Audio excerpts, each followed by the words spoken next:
is Brunswick. It is now 5:30. I'll call this Brunswick City Commission really scheduled commission meeting. I think this is a public hearing for Wednesday, June 5th, 2024 at 5:30. And we will now open the public hearing phase, Finance Committee. And this is this Brunswick proposed fiscal year 2024-2025 budget. City Manager McDuffie.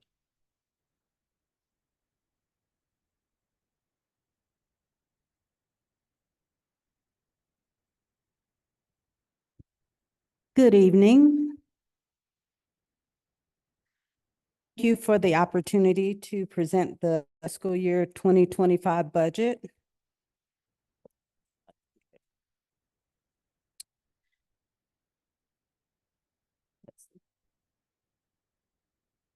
I'll go ahead and get started.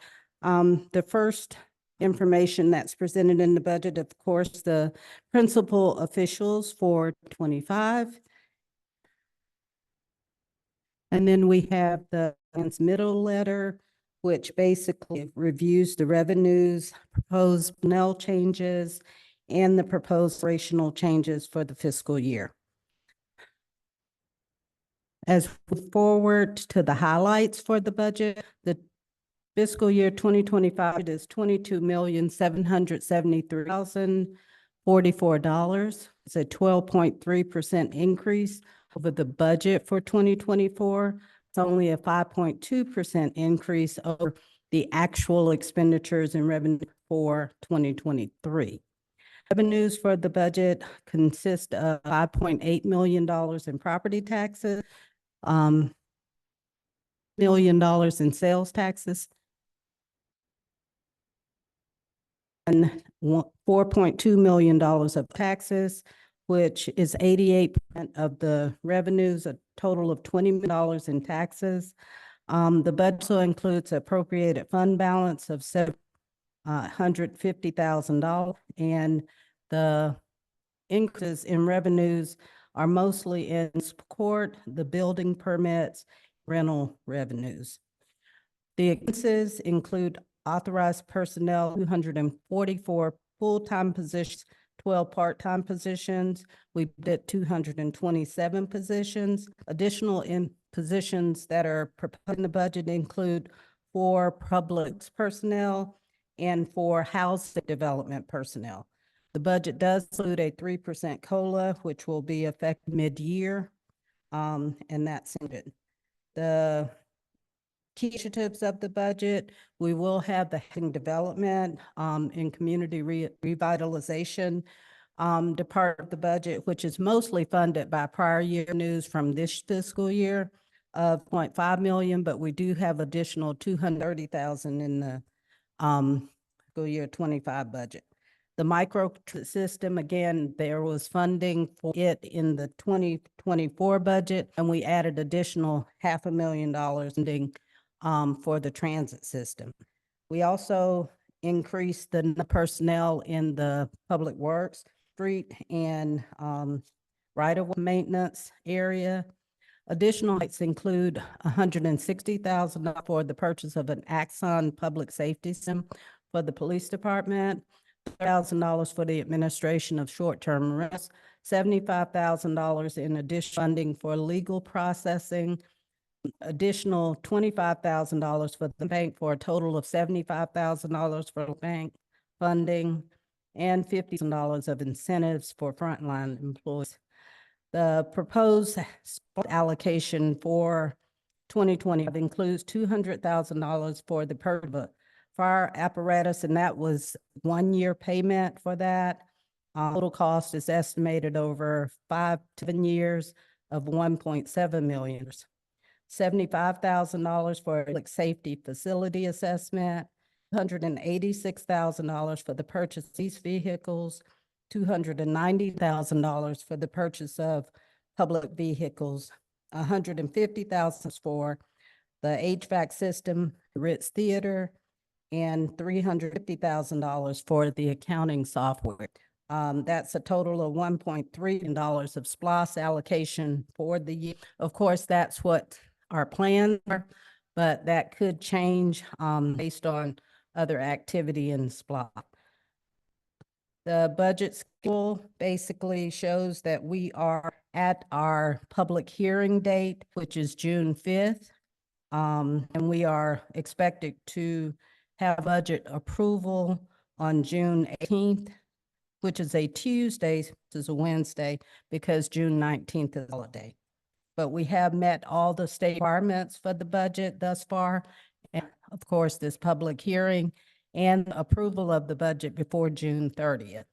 Looking at the revenues overall, as I stated, have $20 million of taxes revenue, 500,000 of licenses and permits, another 120,000 of intergovernmental revenues.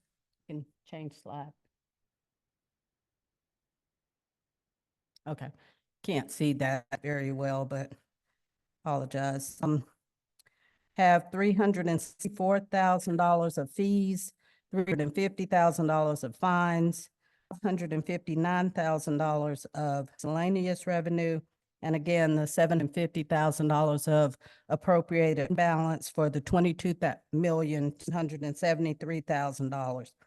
And that's a 12.3% increase over the 24 budget and 5.2% over 23 actual. The chart shows again that our sales tax 44% of our revenue, property tax represents 35%, another 9% revenue by represented by other taxes, licenses and permits is 2% of our budget, or 3% of our budget, and the miscellaneous is a 6% of the total revenue for the budget. Moving on to our expenditures. Our expenditures basically, of course, balance our budget. General governmental is $5.4 million compared to $4.6 million last year. We do have an election this year, so that money's not included. We did have funding for our PIO that was at, because that was not included in the original start of the budget last year, but it was partially because the increase.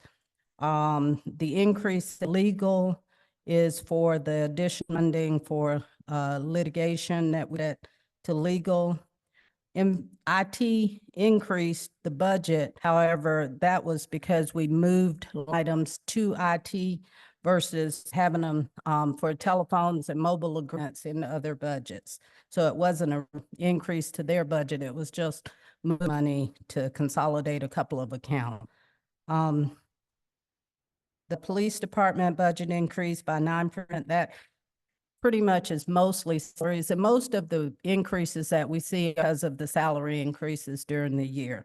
The Axon program that I mentioned is in the police department, fire department. Both of those departments and publics are fully staffed at this point. Well, police is not fully staffed, but it's more staffed than it's been in the past. So that's one of the things we get budget for a lot more positions this year than we did last year in the police department. The other addition, of course, we have the cemeteries, which include a cemetery contract that's recently approved.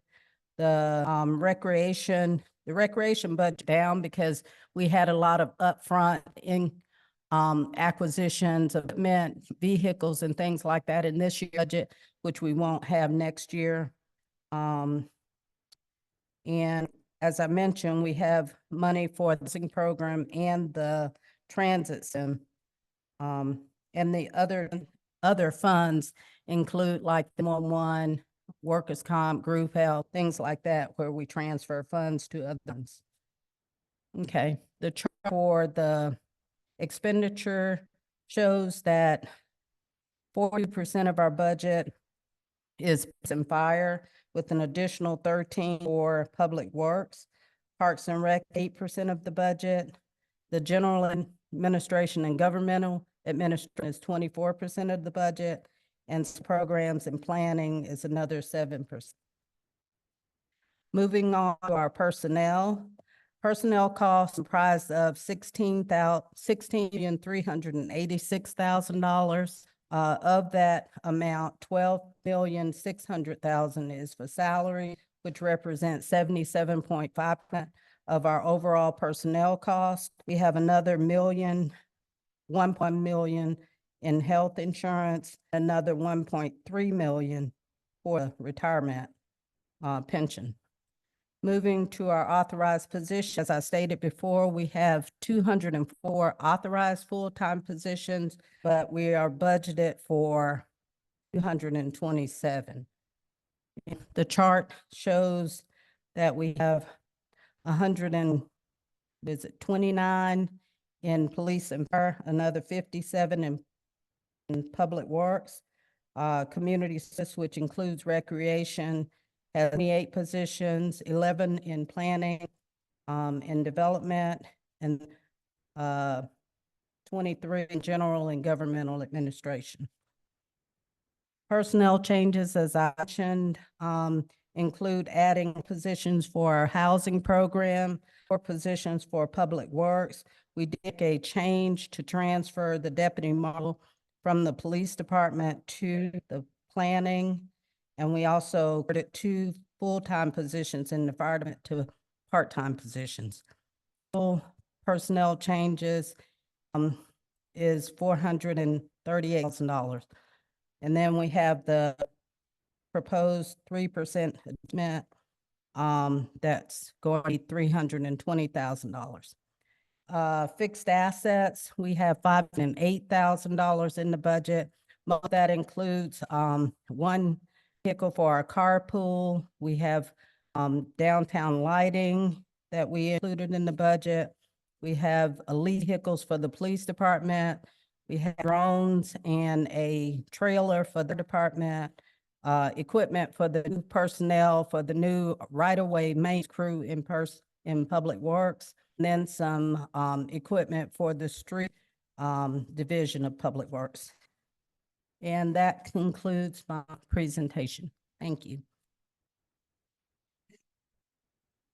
Thank you, City Manager.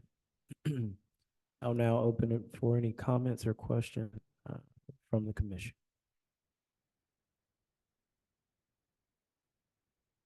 Greetings, City Manager McDuffie. I just have couple questions. You mentioned that we are, being new on the dais, we are in compliance state. What makes the criteria of meeting state requirements? What are the criteria? Basically the schedule for the budget, making sure that we have the public hearing prior to our approval of the budget, and also meeting the deadline of having a balanced budget approved by the commission by June 30th.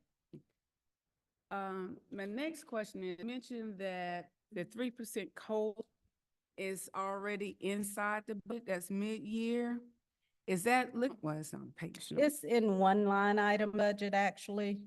It's $320,000 that's in one line item. It'll get allocated. Is on the line with this breakdown, or in the proposed budget summary that you have of it? Let me see if Or you could just. It's under administrative services on the summary, $320,000.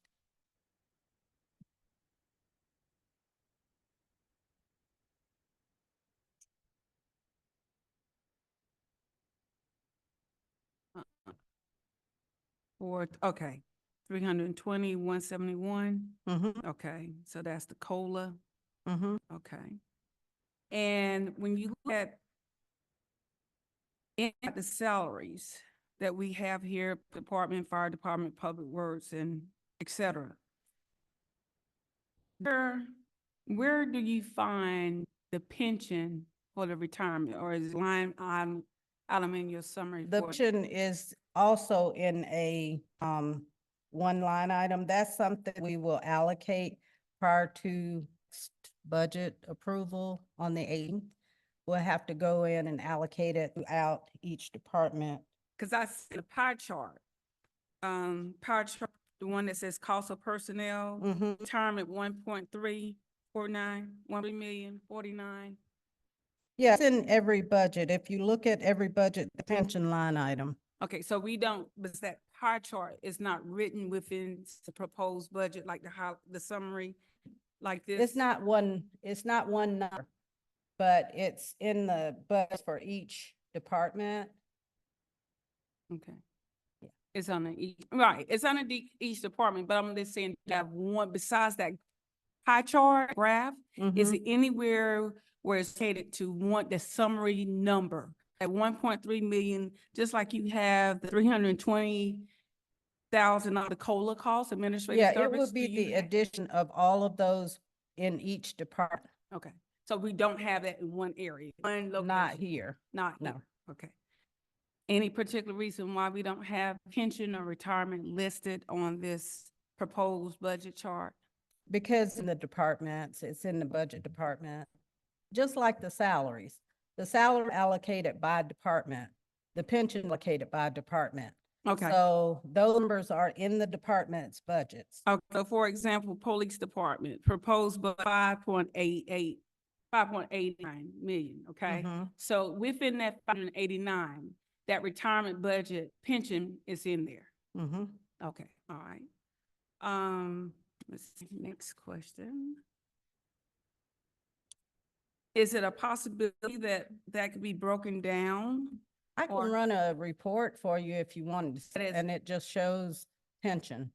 And Okay. it'll have that 1.349 is the total. The total? Mhm. Okay, which is show all the individual, because I had it together and I was wondering why I could find it singly. And the tax, if you look under the clerk's office, tax department, Mm-hmm. the cover sheet page, have tax collection specialists, Now, might be two different things. Then when you go over to page 17 of 134, you also have tax collection. Are those two separate things, department? Because you have, No, it's actually, we just summarized it because it's under one director. So this, we, just like we combine the police department, it's just a matter, the tax collection, unfortunately, it's not right behind the city in the chart of accounts. So that's why it's separate, but it's just a matter of it not being right. But we summarized it with city clerk because the kind of the department that it's under. okay, so I guess right now, the chart is coming under city manager's office. City clerk's office. No, on the summary sheet, it says clerk's office, but I find the pension amount is under, on page 17 of 134. It's Mhm. under, is listed under the city managers, not on the cover sheet, but city manager ledger. It's listed on the city manager's office. So I'm trying to figure, so I'm looking at that pension dollar amount that's within, under the clerk versus the pension dollar amount that's under tax collection on the sheet that says city manager. Just trying to figure, are those two different positions? Or am I reading it wrong, or how should I read it? I'm not sure what you're reading. It doesn't say anything on the tax collection about the city manager. Okay, see your highlight, your cover sheet, the green and white Mhm. cover? If you go to Okay. page 17, behind the green and white summary sheet that says senator, No, okay, so where is that green and white? You're looking at the clerks? this says city manager's office. Okay, so city manager's office. And then you go to page 17, behind that sheet, go to page 17 of 134. Mm-hmm. And if you look at it where it says category, 1545 tax collection, personnel salaries, Mm-hmm. wage, there's a pension there. Is that 1,000 for that particular person, that group, Right. for that in? Well, let me tell you how the pension is allocated.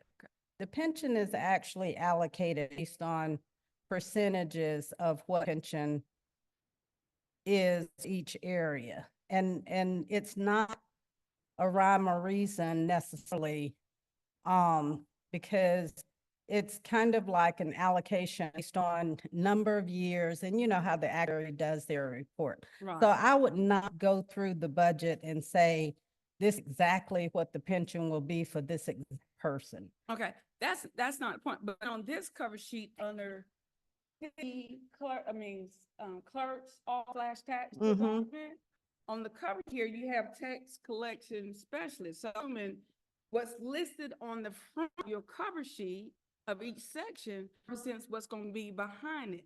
Well, what I'm saying, unfortunately, tax collection is part of the city clerk's office. Okay. But in the chart accounts, for some reason, tax collection is way back on 17. But Ah, those numbers are included if you add the city's budget and the tax collection, then those are on that summary sheets. And the reason it did that is because that is under the clerk's office. But it has nothing to do with the pages in between. oh, so you seeing that 9,000, when you look on page 7 of 104, and the pension in that group does highlight. It's in the, if you want to find the pension, it should be in that 291,000 on the clerks. Right, it's 51,400. That's the pension code. No, well, it should be in the 290,000 that's summarized on the clerk as personnel cost. Okay. Maybe we got about 9 more minutes. Okay. We need to before- do the Me, public hearing. I know, that's what I'm saying. We got Okay, I'm about 9 sorry. minutes. Commissioner Savy, any questions? No, I'm good at this time. Thank you. Okay, we will open it up for public comment if there is any.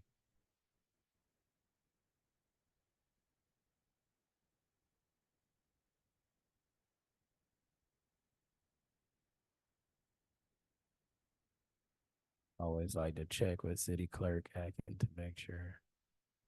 Okay, since we will move forward, I will yield the remainder time back to Commissioner Atkinson Williams. Do we, and this is quick, and maybe in another discussion, how do we pay into pension fund account? Is it on our school year balance, or is it on the calendar year? So we pay in, for the city's minimum contribution, normally it's paid in June of each year. So right now, I'm probably going to have to pay $1.3 million into the pension for the city's minimum contribution. For the employee pickup contributions, those are paid bi-monthly when the bill is done, and they are paid into the pension at time. So the one that we are going to pay this June for 2024 or 2023? It's actual 2024 calendar. 2024, but technically what we have estimated 1.3 million in our budget. Am I correct? That's 2025. Oh, that's for 2025. Mhm. So, we have not paid. So when you're looking at, and I'm gonna make it quick, Mayor, when we looking at 1.2 million, that should have been paid December, because it's on a calendar year. Am I correct? It should be paid by December 31st, 24, yes. But there's money budgeted in our fiscal year 2024, pay it, so we will pay it before June 30th. Meet the state requirement of pay it by December 31st, 24. So where are we gonna get the money in 2023? 23 has already been paid. It was paid for, $1,027,000 was paid of June 23. And we paid the original money that we had for, that's not paid by December 30th. We paid that from our pension. Is it any kind of way that you find, we paid $1 million in June and we had a shortfall, 229,000. 220,000. Mhm. And that 229,000, would you have known by December 31st that you needed to pay for that? I think, well, possibly what happened was that the actuarial estimate was, I don't know how it was paid incorrectly, but we're waiting now to get that actuarial amount so that we can pay it June 30th. So probably on the next meeting, hopefully have that information so that I can make sure we have money to pay it for the 24. Okay.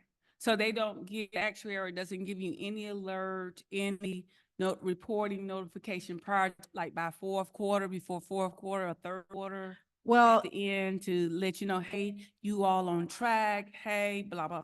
not normally, but what we've done since that error was made last year is we are going to make sure to send confirmation to the actuary once paid, and they can say, okay, confirmed. All right. City manager, I will make questions quick. In regards to the land bank, how much have we put into the land bank? We've put $100,000 in the land bank. And how much in the inception of the land bank, was it supposed to be a joint effort? Was it not to be a joint effort? Because my follow-up question is, are we the only entity that invested in the land bank thus far? The county in $50,000, I think in 2023.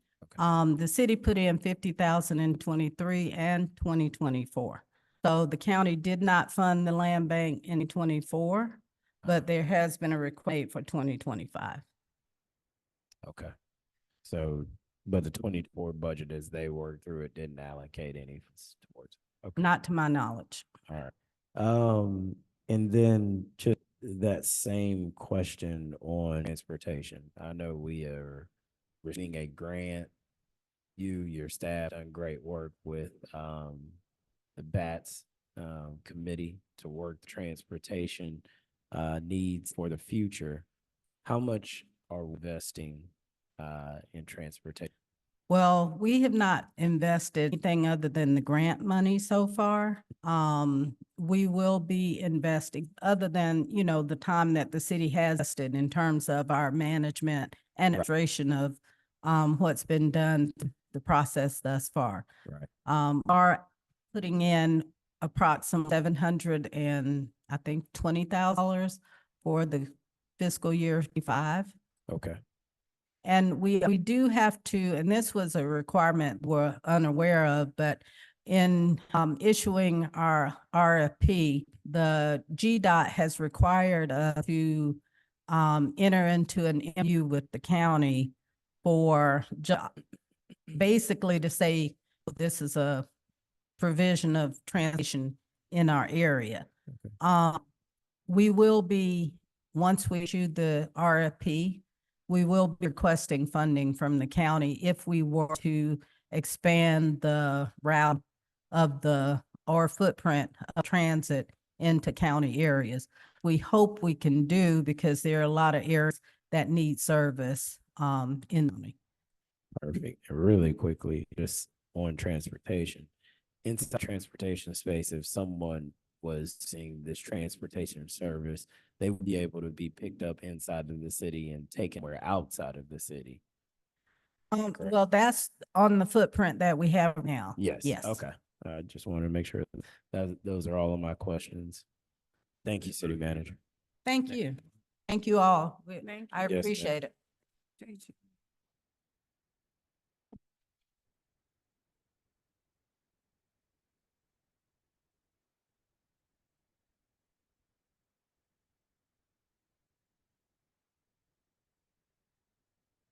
I'll move to open a motion to adjourn our public hearing. Moved. Second. Hearing a first and a second, all in favor, show by sign of aye. Aye. All those same, hearing none, we are adjourned.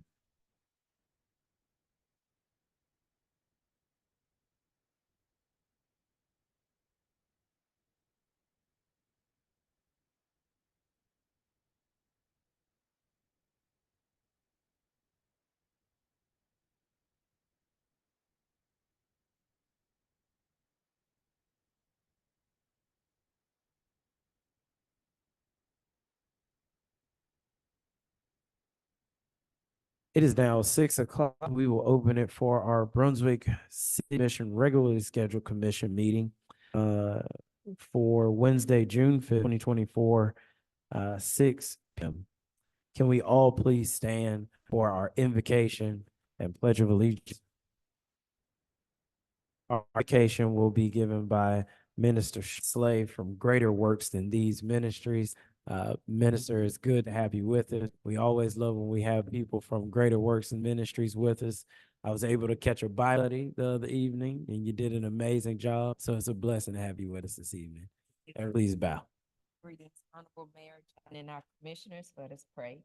Heavenly Father, we pray for your hand to be upon our mayor, commissioners, our city attorney, our manager, and city clerk as they administer in the affairs of this city.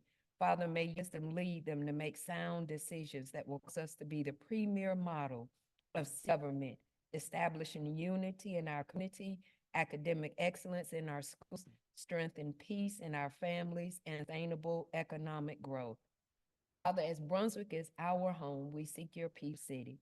Now, Father, we thank you for continuing watching over our city, being our source of grace and wisdom as the agenda for tonight's meeting is covered. We invoke your presence and wisdom at this meeting.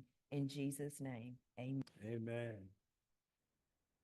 Pledge of allegiance. To the flag, the United States of America, to the republic for which it stands, one nation, under God, indivisible, with liberty and justice for all.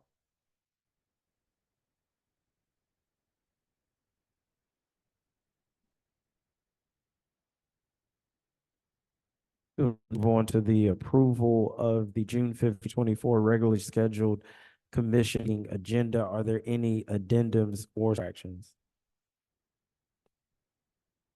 Yes, Mayor, I'd like to make an addendum. Or a motion? I move to add item number 7A, consider approval of workers' compensation policy. Second. Hearing the first and the second, all those in favor show by the sign of Aye. Aye. all those opposed the same. Hearing none, the motion passes and the ayes added. We will now have additional subtractions or addendums. Hearing none, we'll open it for them to accept the agenda. Mr. Mayor, I make a motion, we adopt our agenda for the June 5th, 2024 regularly scheduled meeting amended. Hearing the first, do it. Second. Hearing the first and the second, all those in favor show by the sign of aye. Aye. All opposed the same. Hearing none, the motion passes and the agenda is adopted. We will now move on to a public hearing, ordinance 1082, designation of the Visitors Club as a local landmark site. Director Hunter. Mayor and Commissioners, just a quick summary. At your last meeting, the Historic Preservation Board brought forward a recommendation to designate the Visitors Club as a local historic. We outlined the justification for that at the meeting and introduced an ordinance that would add that designation. At the time, we're holding a mandatory hearing about that ordinance and can open that up for feedback from the public. We will now open it to anyone from the public who has anything on ordinance 1082, designation of the Visitors Club as a landmark site.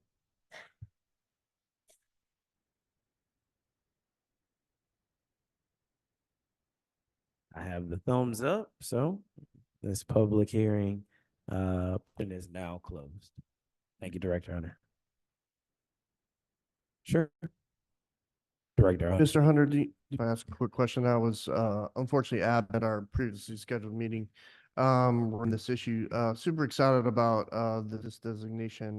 The question I have is this ordinance revision? It looks like it's specific to this one site. Do we have any flexibility or there be any changes that allows us the flexibility down the road to add additional work sites without having to go through an entire ordinance adoption? So we actually have to go through either a whole ordinance adoption or amendment to the existing ordinance to enact a local historic district. That's spelled out in section 524 of the Brunswick Historic Preservation Ordinance. It's also best practice, covered by state of Georgia and the State Historic Preservation Office, that it becomes that public process so that the parties affected are knowledgeable of that and the opportunity to speak, just like we did or did not tonight. Perfect. That's all I have. Thanks. Thanks. Thank you, Mayor. We'll now move on to item consider for approval. Consider approval of 2024 regularly scheduled meeting minutes. City Clerk consent. If there are no changes, we'll open a motion. I move that we approve May the 15th, 2024 regular scheduled minute meetings. Hearing the first, do I hear a second? Second. Hearing the first and the second, those in favor, show by sign of aye. Aye. Those opposed, the same. Hearing none, the motion passes. Consider Friday, July 5th, 2024 as an additional holiday for city employees, and I'm assuming this will go to City Man McDuffie, even though it is very straightforward.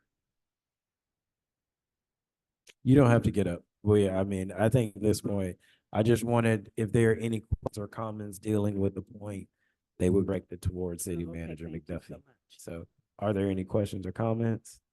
Hearing none, we'll open it for a motion. Mr. Okay.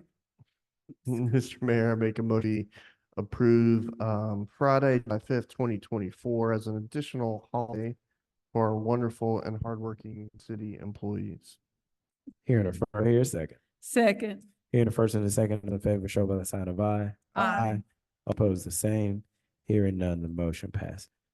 Consider changing Wednesday, July 17th, 2024, with scheduled commission meeting to Monday, July 15th, 2024. This was discussed with commission and staff to make sure we were open and made sure we could all prefer for this meeting. So I will open for a motion.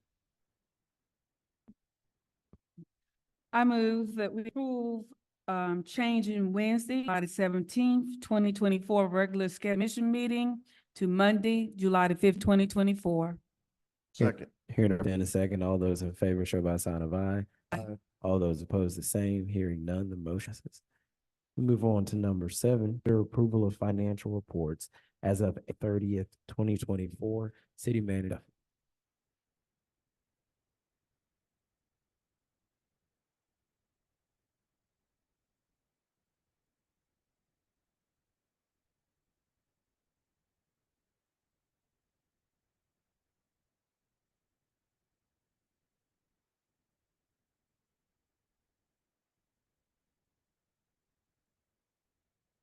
Good evening again.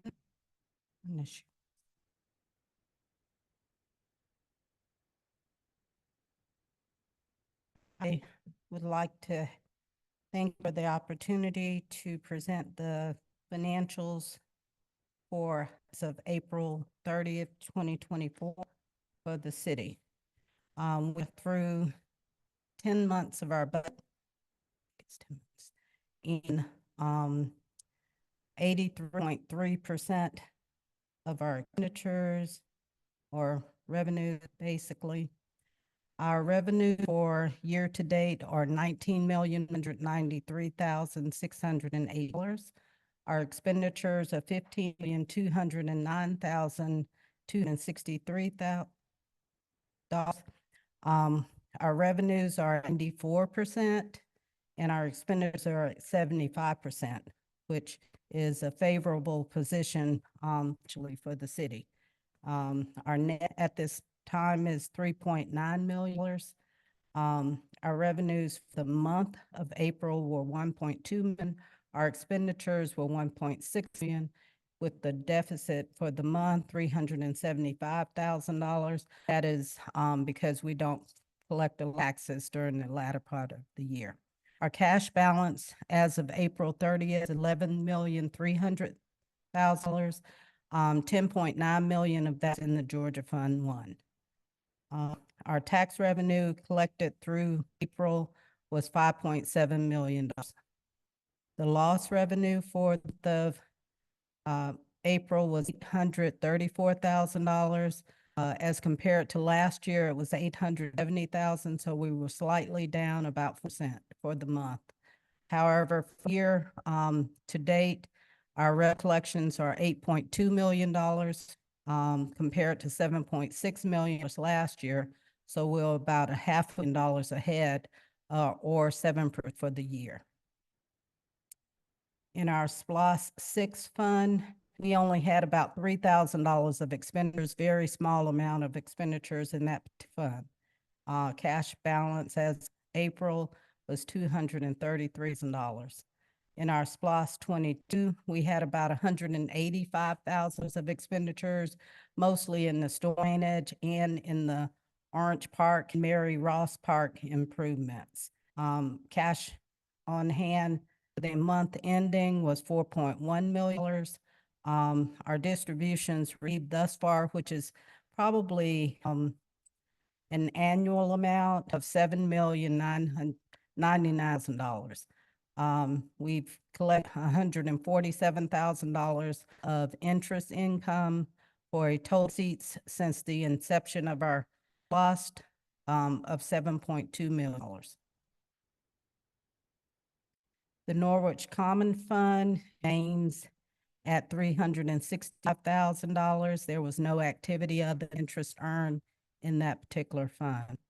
The Roosevelt Harrison had $351,000 of inflows, $314,000 of outflow, for a balance as of April of $36,000.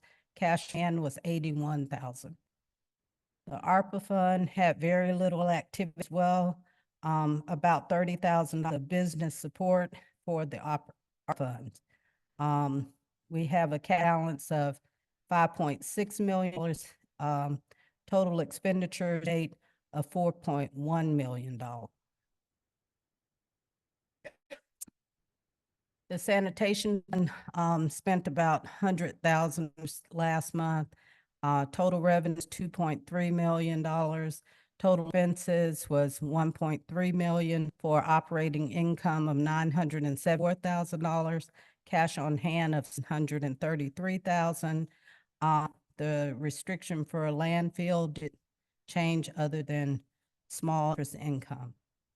Waste disposal had a total expenditure of $141,000 for the April, for a year-to-date of $1.2 million for disposal. The water utility fund at $1.3 million of revenue and $1,041,000 of expenditures, about $82,000 of expenditures for the month of April, with the balance of $340,000, a cash balance of $214,000. The Roosevelt Lawrence Center had a monthly expenditure of about $4,100.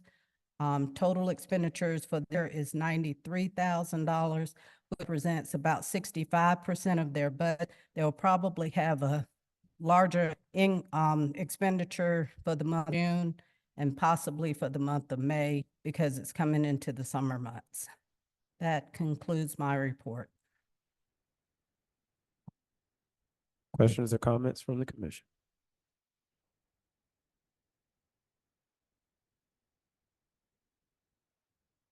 Hearing none, we will open it for. Mr. Mayor, make a motion, we approve the financial bills of April 30th, 2024 as presented. Hearing a first, do a second. Hearing a Second. Hearing a first and a second, all those in favor show by the sign of aye. Aye. All those opposed, same. Hearing none, the motion passes. We will now move on to 7A. I'm not sure. 7A will be consider approval of workers' compensation policy. Well, this is the renewal for the workers' comp excess policy renewal. Our policy will expire as of July 1st. This is of course, ongoing expense. Trying to get my screen, for some reason, looking crazy over there. The renewal premium that being recommended is $127,396. That's about $9,000 over what the premium was last year. Last year it was $110,000. They did offer a second alternative to increase our deductible $100,000, which would save us about $7,000 of premium. However, our recommendation, unless the committee wants to look at that higher premium, is to go with the higher deductible is to go with the 120,000. One good thing I'd like to say about the workers' comp, last year we had a 14.5% increase. Our increase is 7.6%. So it's basically stated, we are moving in the right direction in terms of our workers' comp. Any questions? And I think the representative may be online if there are any questions that you have. And the Finance Committee reviewed this, but we were waiting on a final number, and so we moved it directly to the committee. So we'll open it for any comments or question of the commission. Inside the proposed budget, I know that this dollar amount, where is it located for the allocation, the expenditure for the workman's comp policy? It's under transfers at the end of the fund. So it's probably on the last page. Okay. What's the deductible, the current deductible now? The current deductible is $750,000, and that's what we're recommending, go with the $750,000. And for a cheaper rate of sound like $7,000 less? It I would guess, be $850,000, the deductible. deductible. Okay, that's, thank you. Any additional comments or questions? Can you give me a little bit of an idea, and maybe it was in this documentation I just missed, did our worker comp claims go up or down, this last fiscal year? I know the rate is going down, but where we at, in terms of claims? I'm not certain. I think, I would probably need to give a report on workers' comp claims in order to view real information.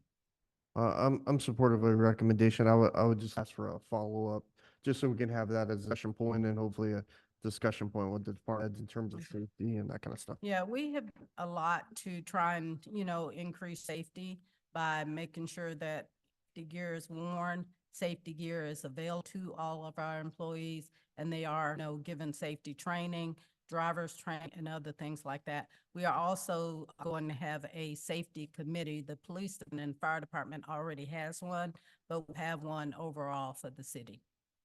Great idea. I just want to provide, I think everybody's working hard. I just want to make some additional ammunition. So next time we get increased, we have some documentation to say, hey, we've put these policies and procedures in place in order to limit our workers' comp claims and obviously make a safer environment for our employees. Yeah, we went through an insurance recently. I don't know if we have got results from it, but we will look at that and try and implement, each of the recommendations as possible. So thank you so much for your hard work.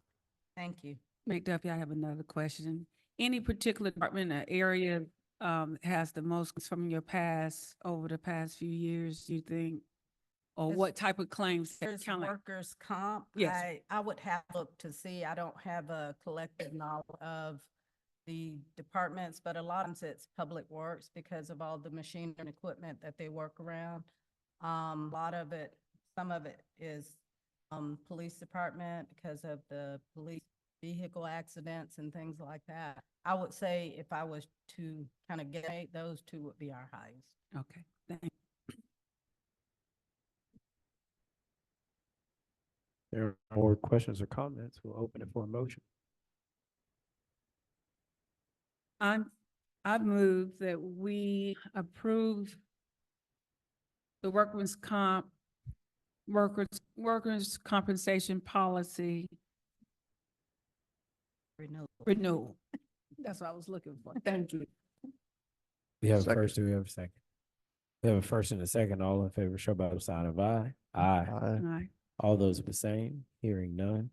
The motion says, we'll now move on to number 8. Consider, you. thank welcome. you. Thank you. Number 8, consider approve resolution number 2024-05, authorization to execute a contract between the City of Brunswick and the Georgia Environmental Protection Division Hazardous Waste Trust Fund. Director Albertson. Good evening. As you mentioned, this is an item for a reimbursement request, to the EPD from reimbursement from the Hazardous Waste Trust Fund for expenses related to 4th Street landfill. If you're not familiar, the Georgia EPD operates a Hazardous Waste Trust Fund, which reimburses municipalities for their expenses for monitoring and compliance for closed landfill. They will reimburse up to 100% of those costs of approved costs to $500,000. And beyond that, it's, they reimburse at a 2% rate. So this landfill has been closed for several years, so we have exceeded the $500,000. So now we're being reimbursed a 50% rate of our expenses. As far as this particular landfill, we are part owners. Glenn County Board of Education are all part owners of this, and we bear those expenses.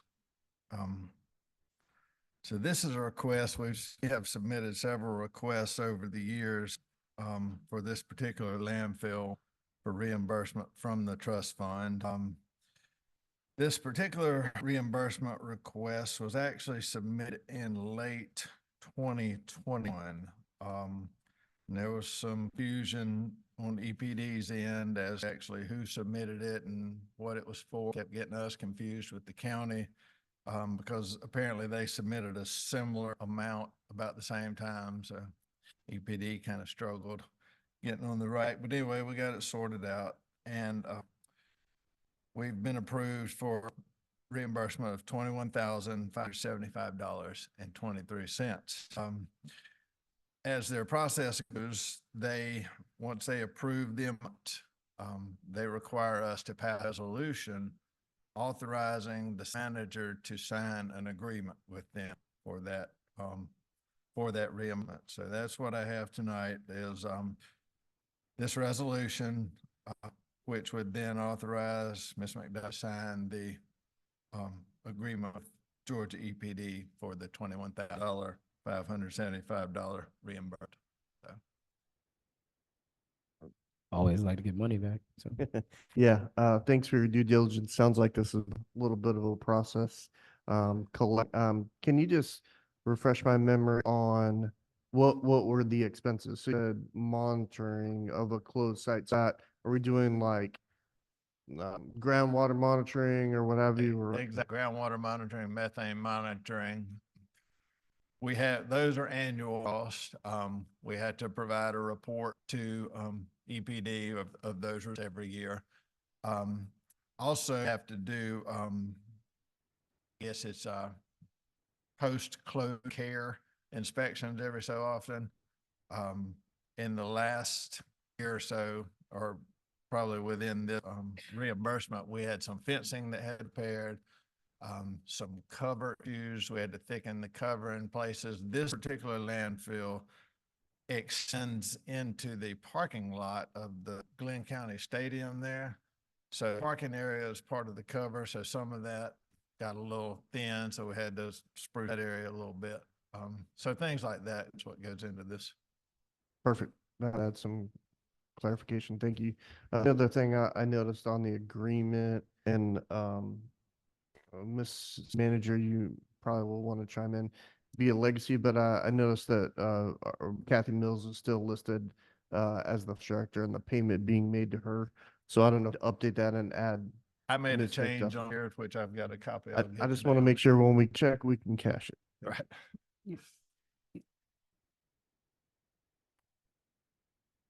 That's it. I was gonna highlight it. Yes, you, because our city manager is the fund director, not Ms. Mills. Thank you so much, Mr. Garrett. Yes, ma'am. That we will open it for a motion.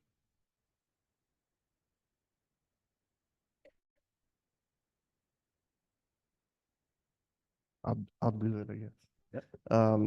Mr. Mayor, I'd like to motion that we approve the resolution number 2024-0 authorization to execute a contract between the city of Brunswick and Georgia Environmental Protection Division Hazardous Waste Trust Fund to be executed by our city manager. Here in the first, do I hear a second? Second. Here in the first and the second, all in favor, show by the sign of aye. Aye. Those opposed, the same. Hearing none, the motion passes. We'll now move on to consider approval of contract with the J Ayers Company Incorporated asphalt resurfacing of various streets within the city and installation of a pedestrian crosswalk across Gloucester Street. Director Alberts. Yes. This is a kind of a combination project. We rolled a couple of into this project. One of those things is Lanier Boulevard resurfacing. If you've been on Lanier recently, you know, getting in pretty bad shape. We want to mill and resurface Lanier from Gloucester and south to Prince Street.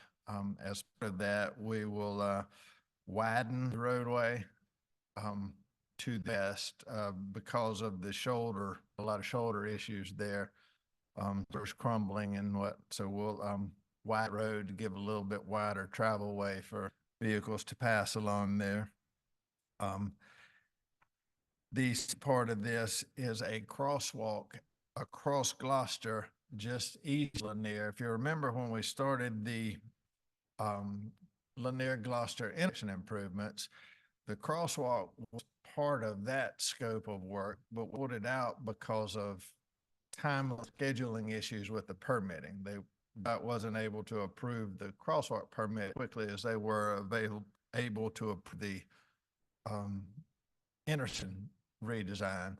So we went ahead and installed the intersection network, and it's working great right now. So we're coming back. We've gotten the crosswalk approved, so now we're coming back to rebuild that. We've included that in this project, and then some other resurfacing about 5 other streets in town that we want to do some milling and resurfacing those. They're getting in pretty bad shape.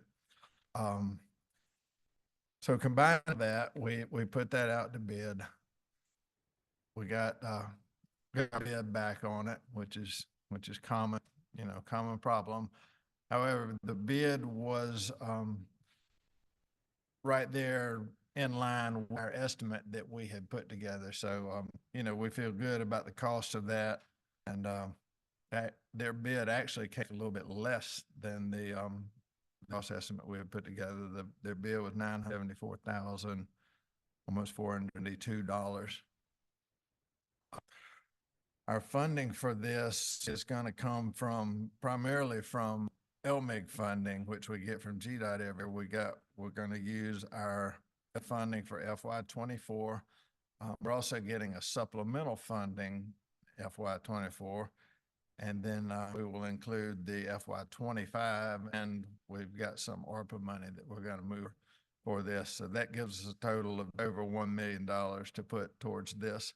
So we may be able to add another couple of small streets here and get a little more out of this contract as well. That's it. We're asking for approval to move forward with the contract with J Ayers Company for $974,481.89. We'll get in their schedule. They're pretty busy right now. So was hoping to get this work done, especially on Lanier during the summer month school is out, but they're booked up right now. So they're just going to push us into the fall and the paving work done. The crosswalk will hopefully happen before paving does, but the paving is going to be later on. But so That's all, if you have any questions on that. Where is Jiggers, or where are they located? Baxley. Baxley, Georgia? Yeah. I'm assuming they have done other works. What's the most work they have done for us? The most recent work they did the Lancaster intersection improvements, adding the train there. Okay. They've done several general resurfacing contracts for us. They did the Magnolia Park job. They did L Street. They've done a good work here in town. Okay. And they work. We've been pleased with their work. I tried to, Mr. Mayor, you mentioned having there, and I did talk to them, but wasn't able to get there on kind of short notice, but we'll make sure we have folks here going forward. Mansfield, what block or area of Mansfield Street? This is from MLK going east, MLK to, To the residential area? yes, ma'am. Okay. And, Ellis Street as well, or on Ellis? Between Monk and Mansfield, First Baptist Church is on one side, and I believe not the parking lot. Maybe it is the Glen Academy parking lot on the other side. That road's coming That- apart, right? That little piece from the First Baptist to? Not in front of First Baptist, beside First Baptist, to the east of their sanctuary. So, okay, I know what you're talking about, the cross, east to west, okay. That's all. Thank you so much. Yes, ma'am. Mr. Robinson, I just want to make sure all of the repavings are mill and then resurface, nothing just straight over the top, right? Yes, all of the mill Okay. resurface. Mhm. And then for the flashing that will be installed, the cross on Lost Street, is that a GDOT expense, and are they maintain that, or are we paying for it and our We're, responsibility? we're paying, Really? and, yep. Okay. All right, thank you. Mhm. No other questions. Perfect. I want to state here what I stated in the next committee. I hope moving forward, not only to Director Item, but to all of our directors, that I hope that we handle, there's some questions that I think the commission asked internally about just the process and how we set that up and how we're currently doing that. And the next thing is, once those decisions are made, when they come before the commission, much like the guys who did we would love to have them there, I think, so we could ask in-depth questions, whether it's milling. So you're not inundated with questions that you kind of got to take back to them back and forth. So I appreciate that. That's all I got. We'll now open it for motion. Mayor, I move that we approve contract with J Hires Company Incorporated asphalt resurfacing of various streets in the city and installation of pedestrian crosswalk across Gloucester Street. Second. Hearing the first and the second, all those in favor show by the sign of aye. Aye. All those opposed, the same. Hearing none, the motion passes. Thank you, Director Alverson. Thank you. We'll now move on to consider approval of memorandum of understanding between Brunswick Housing Authority and the Brunswick Recreation Department for Youth Education and Development Services. Director Booker, online?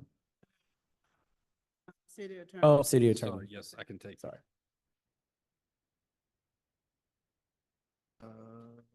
This isn't correct. Essentially what is before tonight, and actually there have been some significant changes to this. But it is a memorandum of understanding between Brunswick Housing Authority and the city of Brunswick related to the recreational services that are provided by the city's recs department. And what it does is it allows certain Brunswick Housing Authority residents to take part in the city's parks and recs departments, whether it be during the school year, after school, or during the summer months. The Brunswick Housing Authority will reimburse the city for any of the fees related to their residents using the Parks and Recreation Department. It's capped at a maximum payment from the Housing Authority to the city of $65,100. I think that's done based on a calculation as if all residents that would be eligible, talking age-wise and programs that they'd be seeking to utilize at the parks. If those were all maximized out, it was about 65,000. The draft together is actually significantly different and sets forth different terms and conditions. And I can pull that one up and share my screen if that's acceptable, Mr. Mayor.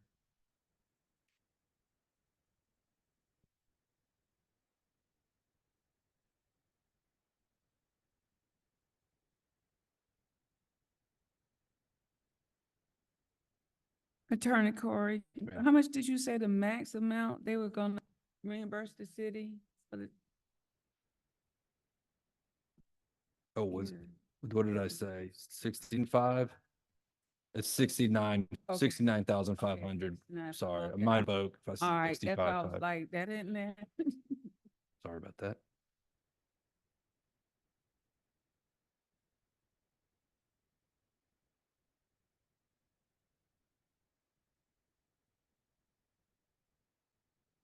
While you pulling that up, I'm not sure, but I think you answered this question because you said the amount that they have allocated really, represents the total number of children, that particular age group that they could fund. Yes, so there's 3 tiers of That's- eligible, there's 4 tiers of eligible programs with students that can take part, residents that can take part. So in the ages of 4 through 12 in the Coffin Park Summer Camp, the ages of 4 through 12 who participate in the Roosevelt Lawrence Summer Camp, ages 4 through 12 who participate in the Apple program, and then ages 5 through 14 who participate in the athletic program of the 4 sport.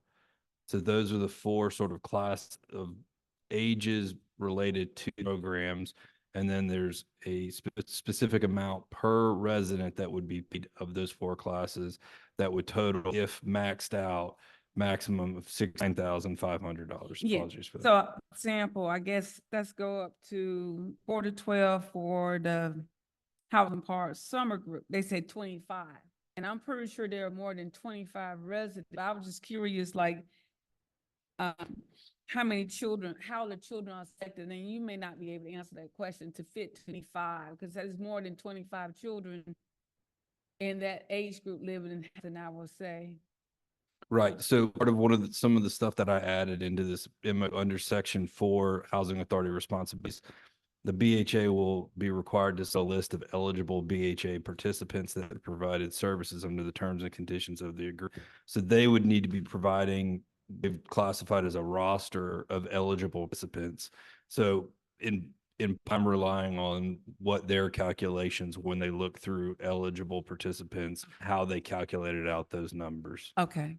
Or are they limiting first come, first basis? They may be, but my rating was that it was a maximum if they maxed it out at 69,500. Okay. I'm sorry, I have not been able to pull this up, but what I did is when I went through it, I just sort of added some additional language because the one before you right now shows that it's between the Brunswick Housing Authority and the Parks and Recreation Department, which is not quite accurate. It would, the Brunswick Housing Authority and the City of Brunswick, with it being authorized and approved by the commission. It clarifies some of the responsibilities of the BHA, like a list of eligible participants, making all payments as outlined by the agree, because there is a requirement, of course, as a backup naturally would occur, that the housing authority is going to provide the eligible participants, but and Director Booker would probably be better to answer this question, but once those participants are shown to be eligible, if they elect to utilize the city service, the city will then track who has used and provide to the housing authority. This is any eligible participants we have over the course of the 4 programs, and then we will be paid for those participants. And since you say paid, I know it's reimbursement. How long does it take that process, or should we expect this year by the end of their fiscal year we get all our payments, or will we get it mid-year? Because program, the categories are participating in this are throughout the year. It's not like it'll be finished, are we the summer money maybe 30 to 60 after the summer program, that kind of stuff, the reimbursement, the timing of the reimbursement. I would say it would be billed through the recreation, would send us something to invoice, the Brunswick Housing Authority. And then, of course, no 30-day pay. That, I was gonna say Payment. 30 days. Okay, thank you. Apologize, I can't get my Zoom to load, but there are, there's similar situated. I just made some changes to the city's responsibilities in that we are already, part of what I wanted to clarify here is that this MOU is a component that assists the BA in allowing eligible residents to participate in the city's programs. Those programs are available for the entirety of the city, as all residents that would be all children, essentially those age groups would be able to participate in these programs. And so I added clarity in section 5 stating that these are already the programs that this is providing, those 4 classifications, and that we will provide those in the same that we would provide to everyone in the same manner, regardless of, they're an eligibility as a resident or not. It'll always be, and then it provides some similar things in there that, the meals, snacks, STEAM programming, physical recreation activities, field trips, all those things that Director Booker, of course, has put into this agreement. Added final, just some standard boilerplate legal terminology related to indemnification, severability, binding effect, et cetera, and then all would be the signature block is, of course, for Mayor Johnson as signing on behalf of the Brunswick, and then Chairman Booker is the person for Brunswick Housing Authority. So overall, it's an MOU to help them allow their kids to participate in our park recreation department. Thank you. So I have a couple quick questions, and again, Attorney Corey, you may not be the right person to answer. I think it's great. I think that it's awesome that we're gonna partner with the Housing Authority and support these kids using our rec room, and that we'll get some financial return. I guess my concern or my only, questions are related to, again, the tracking and the billing and the mire that potentially could get us. So in some of the language in the current version looking at, in terms of billing, it says payment submissions are due on Mondays, period. Is that one of the things that was tweaked or modified in version? Oh, no, the payment submissions are due on Mondays? Yeah, so that's our Park Dex team saying highlighting, okay, out of the roster of people that are eligible in the previous week, these people attended or these children attended, and here's you owe us. Yes. I guess That's how it was submitted to me. okay. I just didn't know if there's nothing that says anything in terms of invoices or anything like that. So payment submission, I was trying to figure out if that was payments from the Housing Authority were coming to us on Mondays, or we were submitting invoices some on Monday. Was the great. Commissioner, that last sentence in that paragraph, which I think they need to revisit section 3 about payment. 'Cause that sentence says BHA will provide payment after verification of submitted reports. So therefore, they probably typing different things together, because usually Yeah. if you're a regular visual or citizen, you go to those payments are due by that Monday when you attend the program. But apparently we are doing something differently, letting them invoice us for, or we are invoicing them for the children who were attend. So basically that needs to be, that whole paragraph needs to be revisited. I think if you change that, take payment submission on Mondays, and the rest of it may be applicable, with us invoicing. Well, I can. Yeah, if you can just tweak that a little bit with Okay. consultation with Director Burr, but I just want to make sure it's tight, everybody's clear, and also to your point, we'll add in that bottom where it says BHA will provide payment after verification of submitted reports. I would qualification in there not to exceed 60 days or 90 days or whatever. I'll add in 30 actually. Okay, just that's a great. Yep. Standard, because it's standard invoicing. Perfect. Yep. And then the only other question in terms of, I'm glad you added some additional responsibilities because we were heavy on our responsibility, not much of them, but that first bullet point under responsibility and service provided for, it says Monday through Friday, 8 to 5 and Those are Monday. Yep. Okay, good. Go ahead. It's just about this, finally able to get my Zoom working. I mean, I'm fine if it just says during normal service hours or whatever. It's here, then they seem super limited. And when I was thinking like pool being open, swimming lessons, it's not just Monday through Fridays, right? I don't know. I'm not trying to nitpick you, but I want to make sure we're all clear. Right, so under those, that's where I added clarification that the program, so instead of how you have it written now, the city's response under section 5, it just states that these services are to all city residents and be available to eligible BHA residents in accordance with the terms and conditions of the agreement. First bullet just states that parks and recreation services from through Friday from 8 a.m. to 5 p.m. in the summer when Glenn County schools are out of session. It just lays out informational statements. Those are our standard services being provided to all city residents. Okay, I'm following you. My just, again, I'm gonna vote to approve this, but what I would like you to go back to, Director, is just to make sure that this agreement doesn't exclude the Brunswick Housing Authority qualified participants to activities that may be outside of that 5. You following me? I think that I'm, and I'll confirm with, and I went to Commissioner Booker, Director Booker, to verify that what I have set forth in that section is what the city is offering everyone. And so it should be the same for everyone across the board. So these are the services provided in general, and these are the services that we are making available under this, for the participants under this agreement.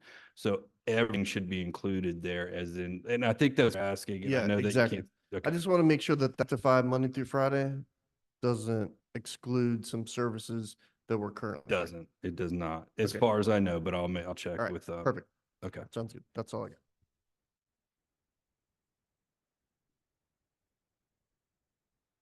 Any other questions or comments?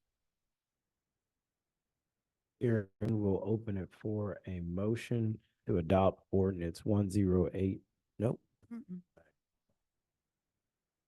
You don't know. Right there. To consider approval of memorandum of understanding between Brunswick Housing Authority, City of Brunswick Recreation Department, Youth Education and Development Service, I would say subject to provisions by city attorney. subject to revision by city attorney. Second. I can't. Yeah. I was Okay. looking at hey. Okay, you make the motion. Ready? Yes. I move that we approve the memorandum understanding between the Brunswick Housing Authority, City of Brunswick Recreation Department for Youth Education and Development Service, subject to city attorney's Revisions. revisions. Second. Hearing the first and the second, all those in favor show of aye. Aye. All those opposed, hearing none, the motion passes. We'll move on to city attorney items. Consider adoption of ordinance 108, designation of the Visitors Club, a local landmark site. And I'll introduce our planning and codes director, John Hunter, but he's already, I think, made the presentation. You know, they've had a first read of this ordinance at the last city commission. Has been properly advertised, the public hearing at the beginning of this meeting. So all of those requirements have now been met, is before you for review and consideration for approval. That was a great summary. Perfect. So I think we've heard from you the people also attended last meetings all the way to the end, and we got a chance to chat with them as well. Thankful for the work that you and staff have done, but also from, the tourist family and all of those involved in this really, really all endeavor. So, any questions from the commission? With No. that, we'll open it for a motion.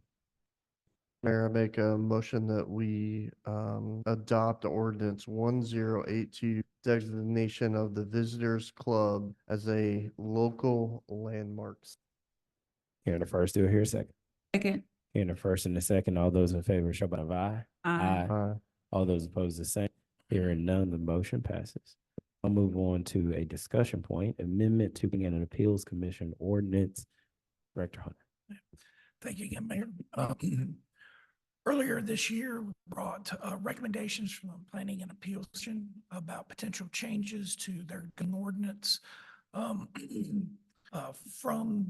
that with you, we went back and met some one-on-one sessions with commissioners to talk a little more in depth about these items, any concerns that they had about the ordinance governing the Planning and Appeals Commission, and took feedback and have distilled that into a new draft of this ordinance.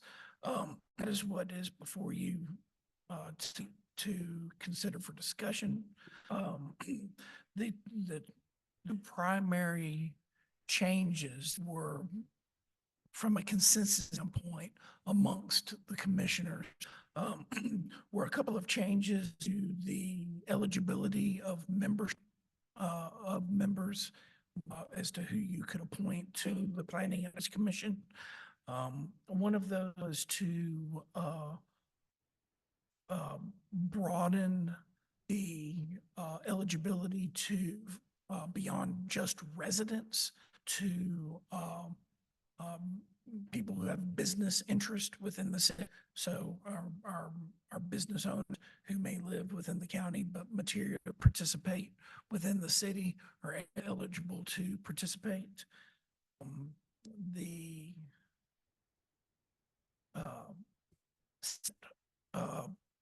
primary thing that came out of that was then limiting those appointments of membership to within the board of 2 members who were outside the city limits and residents in the county. The other changes were consistent with things that had been recommended by the Planning and Appeals Commission. Most of it was wording so that chairpersons instead of chairmen incorporated. And that one suggestion from the Planning and Appeals Commission was that they elect their chairperson. It was the consensus of the city commission that power rests where it is currently with the city commission to appoint their chairperson. There was one tweak to the membership. So as you know, we have alternate members who kind of serve as backup for us, but so kind of newer appointees. The idea is to be able to have alternates who participate, learn, and if somebody moves on or term ends, we have kind of a trained, ready to go person to move into that slot. We formalized that in the eligibility for membership, basically kind of gave a right of refusal to an alternate. So if there is a vacancy on the board, they are able to state, yes, I move up, and they can move into that. If they choose not to, then that would come to the submission for a new appointed member. This begins the process. So we've got an opportunity for y'all to see the changes that were made, ask questions, feedback before we go to a next step of the formal adoption. I'm happy to answer questions that you have at this time. Okay. Mr. Hunter, I've just got one. I know we talked a lot about this, and but with the latest change, specifically to the qualities of members, and I'd like to get the feedback the rest of the commission. So current language is the proposed revised language is city or residents of Glenn County who have business interest within the city. And maybe city attorney help clarify this. My concern is with that language business interest. I would propose we tweak that to having a business license in the city of Right, Brunswick. and that was That's- my concern, is like, Yeah. how are we, what is the business interest? So Because, I do, hey, I'm a tourist and I live in Darien and I got a business interest in Right. No, in the Yeah. city. that's And great. I I just think have to change that- that license would be great. Thank you. That's an easy. Yeah, and I think maybe even John and I could just go look, see it, if there have been a more specific definition provided for that particular term. I would think tying it to an occupational tax or something along those lines. would- yeah, most definitely. That was the only question in Okay. revision. I had. Okay, my question, well, I have a little stickies on here. The first paragraph, or section 2-27, establishment and continuation, shouldn't that parallel, when you look at the last sentence, who shall be I guess, shouldn't that parallel to that, qualifications of member, the first, you have to end it says. Yep. in- That's a good point. Okay, that's the and when we go to the next, I want to see it. I'm not sure if you could insert another set or not, or somehow. We need to define the rules of this, and I'm calling voting and non-voting. I mean, not rules, but what are the rules as a alternate?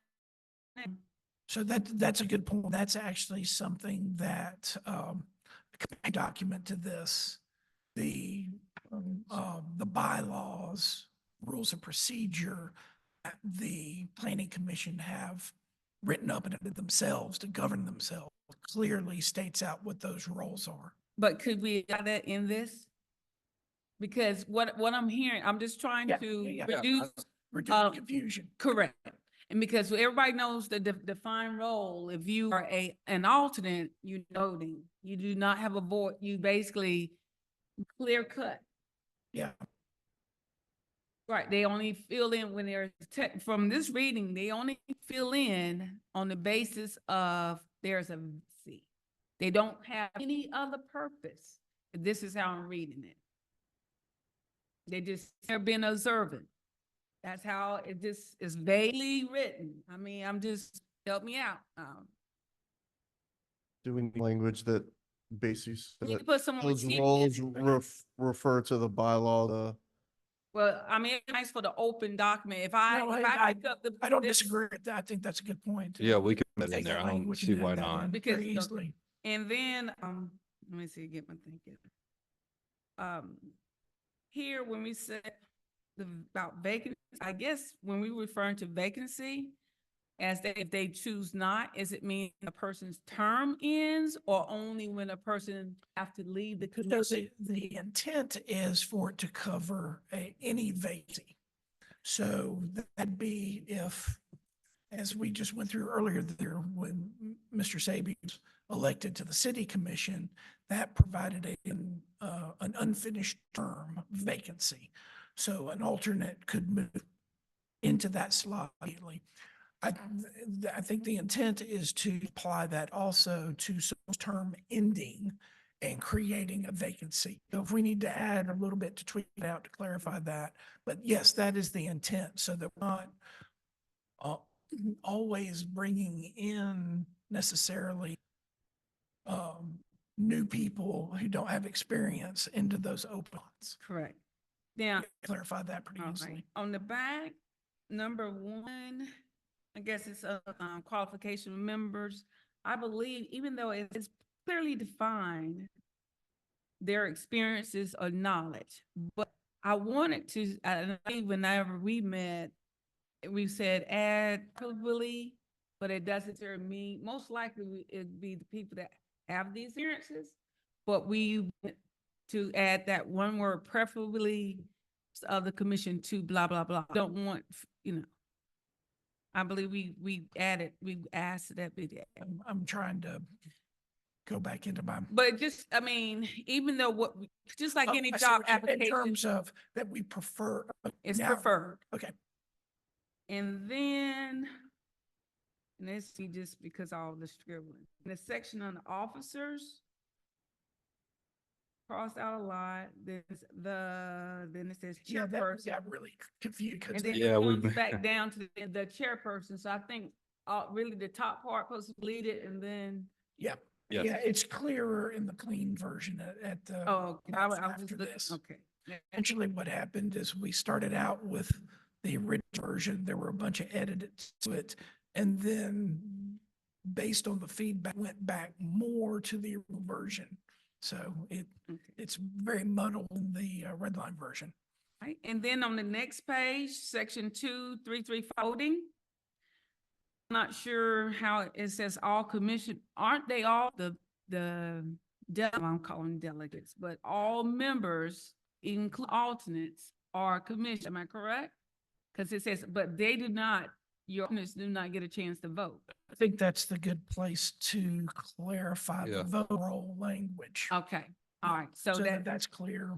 yeah, that's clear. In the voting is probably the appointed members, the alternates fill in the absence. So I guess we need Yeah. to say appointed commissioner members or whatever, however, Yeah. that up. That's a good line. I think the language we've got from the boss will be able to Right. straighten out and make it very All clear. right. In Commissioner Atkinson, part of the background about having the language that each member must vote unless they have a conflict avoids us having members who, because there potentially is a controversial issue, them just saying, I'm going to abstain and not make a vote.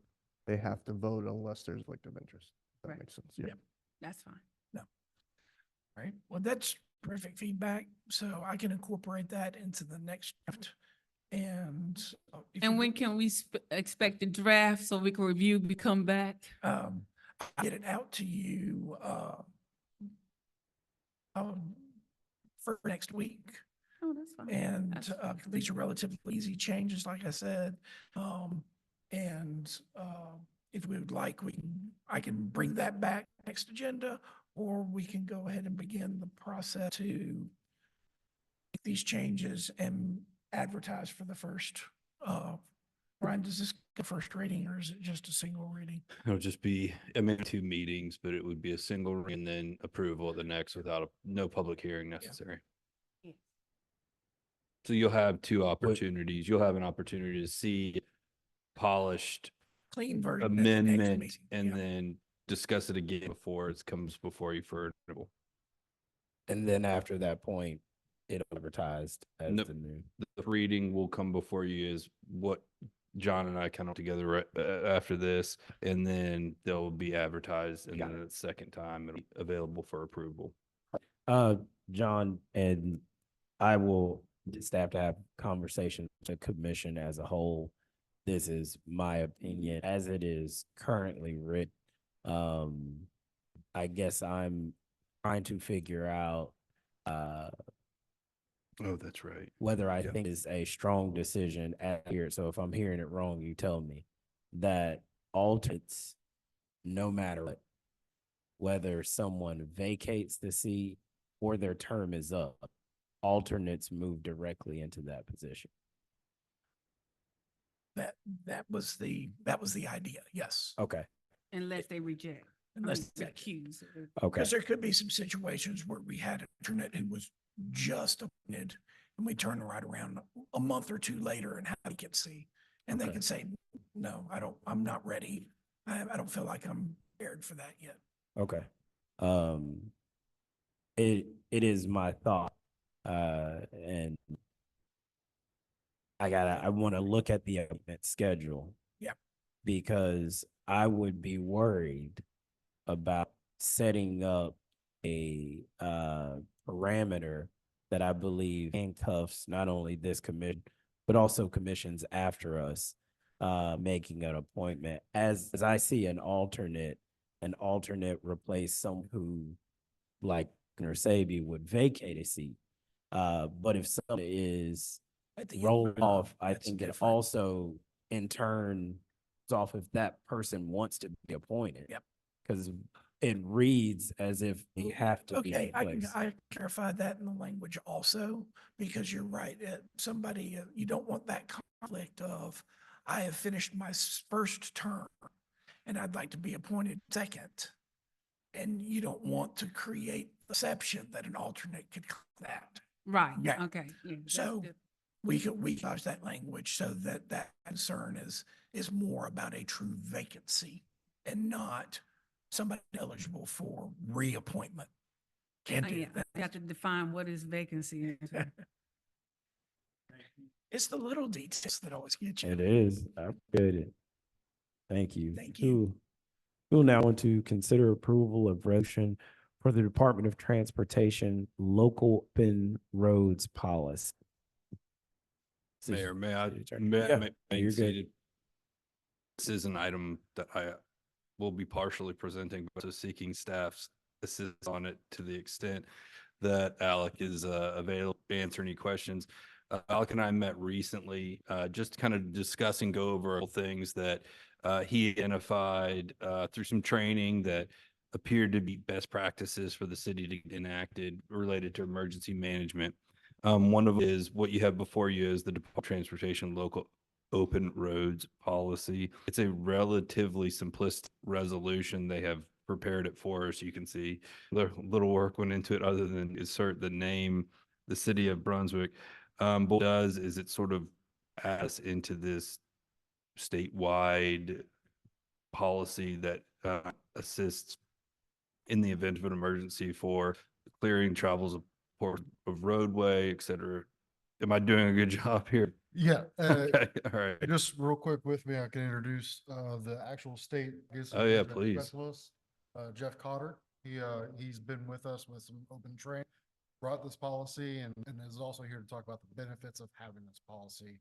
And you can ask some questions. Couldn't imagine a better person to provide some background on the Yes, resolution. wonderful. So I will Thank you, turn Ian, over. for being with us, Jeff. Thank you, sir.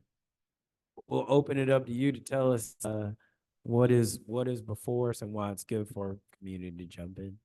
Yep, so the local open roads policy, it's just a doc that the city can make an agreement into with the Georgia Department of Transportation and stating that we agree to safely clear the roads as best we can depending on incident. My background, I've been in public safety for 20 years as a firefighter and officer, so and my counterparts in my team are all prior public safety, so we know each situation's unique. Nothing's cookie cutter. This document, it doesn't penalize you guys thing if you don't open the roadway in a period of time. There's no there's no financial participation in it for you guys. It doesn't cost the city anything. It's just an agreement pretty much. The benefit to this by the open roads policy is, as the city, it covers all city departments. It's only the fire department, but police department and public works, to where each individual department can apply for the Georgia Time Task Force, which is traffic management enhancement, with policy or a grant opportunity for $20,000 per agency. And that can go for equipment for responder safety, such as traffic vest, cones, flares, whatever, and roadway safety clearance, barricades, roll-up lines. I even have one county that I deal with that actually got a towable arrow board. So if it's meant for responder safety and transportation safety, things like that, they can put in for it. It goes before a grants committee. They make the approval, whether it be a full grant approval, partial or not. Agencies have to be participating in active TIM team, which Glenn County does have a TIM team. And Alex been at some of the meetings representing the fire department. I've had some representation from the department as well. And we meet quarterly, so for months we have a meeting in the county. We discuss a variety of topics pertaining to safety, traffic clearance, things of that nature, so that we reduce the possibility of responders struck by injuries and fatalities, and work on getting roadways open in a safe, quick manner to reduce traffic backups and congestions and things like that. The other thing for partake grant is having a certain percentage of personnel trained in the federal administration's SHARP 2 traffic incident management responder training program. It's a training block. I have worked with Alec, and I probably have about 100 fire department trained in that course, and it's free. All training is free. It takes time out of the person's day to obtain it. But it's great course. Teaches about vehicle placement to protect themselves on incident scenes, setting up an incident scene, cones, all that kind of stuff, and reduce their probability of getting struck and reduce their exposure. Thank you for that. Questions or comments from the commission? Seeing none, we'll open it for a motion. Mr. Mayor, I make a motion that we approve the resolution with the Department of Transportation local open roads policy. Hearing the first, do I hear a second? Hearing the first and the second, all those in favor show by the sign of aye. Aye. All those opposed, the same. Hearing none, the motion passes. Thank you, Jeff. Thank you, Alec. Yes, sir. Now move on to consider approval and submission of statewide mutual aid. I can help start the petition here again. As you might imagine, this came out of the same meeting with Ally. This state mutual aid and assistance agreement has actually been presented to City Commission in the past. There is a statewide database where cities and counties can submit to this agreement. And in the instance of an emergency, you can call upon anyone within the statewide mutual aid agreement kind of database, assist in what your local emergency might be.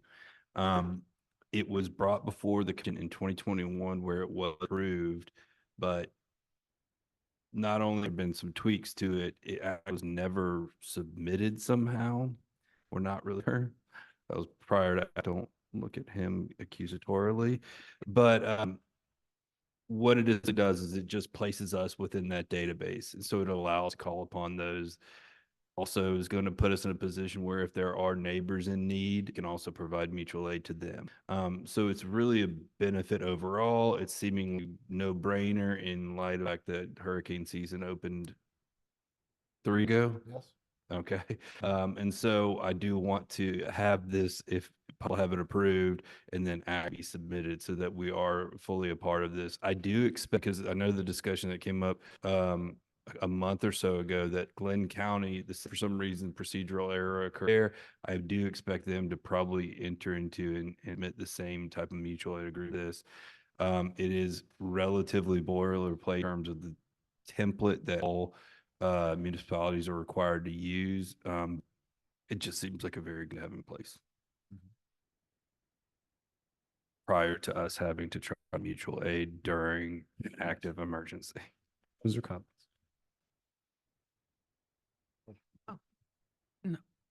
Alec, you good for me. Well, now, for a motion. I move that we approve the submission of state mutual aid agreement. Second. First and the second, all those in favor show by the sign. Aye. All those opposed, the same. Hearing none, the motion passes. Thank you again, Alec. Tony Brian. Anything for executive? Yes, yes, property action and a litigation update. Okay. We will now adjourn. I'll open it for a motion to adjourn to executive session for litigation and property. So moved. Hearing our first, do I hear? So, Hearing the first and the second, all those in favor show by the sign of aye. aye. All those opposed, the same. Hearing none, adjourn into executive.